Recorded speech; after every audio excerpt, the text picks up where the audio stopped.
புருஷருக்கு கீழ்ப்படியுங்கள். ஏன்னா அதைத்தான் இயேசுவின் நாமத்தில் செய்ய முடியும். அதை தான் தேவனை ஸ்தோத்தரித்து செய்ய முடியும் இல்லையா? இந்த மனுஷன் சொல்கிறதெல்லாம் நான் கேட்க மாட்டேன், அது இயேசுவின் நாமத்தில் செய்ய முடியாது. அது ஹலோ, இவர் சொல்லுவார் நான் செய்யணுமா, அது இயேசுவின் நாமத்தில் செய்ய முடியாது. அதை சொல்லிட்டு தேவனை ஸ்தோத்தரிக்கவும் முடியாது. ஸ்தோத்திரம் கத்தாவே இந்த மனுஷன் சொல்கிறதெல்லாம் செய்ய வேண்டியதில்லை, செய்ய முடியாது. அடுத்தது பாருங்க, புருஷர்களே உங்கள் மனைவிகளில் அன்பு கூறுங்கள். புருஷர்கள் விட்டேன்னு யோசிக்காதீங்க. புருஷர்களே உங்கள் மனைவிகளில் அன்பு கூறுங்கள், அவர்கள் மேல் கசந்து கொள்ளாதிருங்கள். கசந்துக்கிட்டு இயேசுவின் நாமத்தில் செய்ய முடியுமா?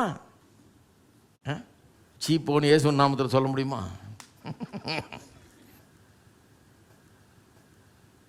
அது சொல்லிட்டு கர்த்தரை ஸ்தோத்தரிக்க முடியுமா?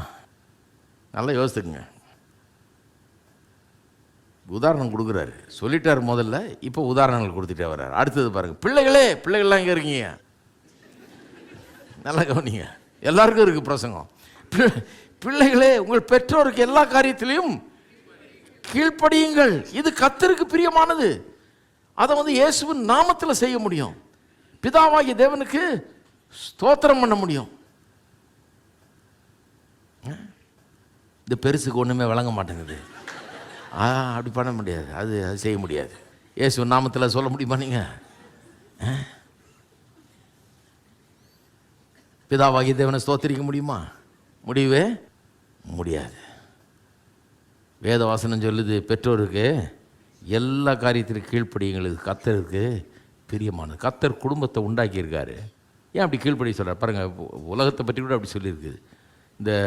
இந்த உலகத்தில் இருக்கிற சட்டம், இந்த மற்ற அதிகாரங்கள், இதுக்கெல்லாம் கூட கீழ்ப்படி சொல்லி வேறு இடத்துல வேதம் போதிக்குது இல்லை. ஏன்? கர்த்தர் ஒரு சிஸ்டம் வச்சுருக்காரு. எல்லாம் ப்ராப்பராக ஃபங்க்ஷன் ஆகணும், ஒழுங்காக இருக்கணும், நாடு நல்லா இருக்கணும்னா ஒவ்வொருத்தரும் தங்களுக்கு மேலே இருக்கிற அதிகாரிகளுக்கு கீழ்ப்படிஞ்சு தான் ஆகணும். நீ என்ன சொல்கிறது? முதல்ல நீ ஒழுங்காயிரு. பேச முடியாது. ஒழுங்காக இல்லைன்னா கூட நம்ம கீழ்ப்படிஞ்சுதான் ஆகணும். ஏன்னா கர்த்தர் அந்த ஒழுங்கை விரும்புகிறார். இல்லைன்னா எல்லாம் தாறுமாறா போயிடும்.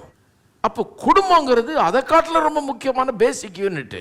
குடும்பம் எல்லாம் போச்சுன்னா டிஸ்இன்டகிரேட்டட் சொசைட்டியே துண்டு துண்டாக சுக்குநூறாக போயிடும் பாருங்கள். குடும்பத்தில் ஒரு தாய் தகப்பனுக்கு எந்த அதிகாரமும் கிடையாது, அவர்களுக்கு சொல்கிறதுக்கு எந்த உரிமையும் கிடையாது, அவருடைய பேச்சுக்கு எந்த மரியாதையும் கிடையாது, அதை கீழ்ப்படிய வேண்டியது அவசியம் கிடையாதுன்னா அந்த ஃபேப்ரிக் ஆஃப் சொசைட்டின்னு சொல்கிறாங்க. குடும்பத்தினுடைய அந்த அஸ்திபாரமே ஆடி போயிடும், ஒன்றும் இல்லாமல் போயிடும், சுக்கு நூறாக போயிடும். கர்த்தர் அதை விரும்புகிறது இல்லை. அதனால எல்லாரும் எல்லா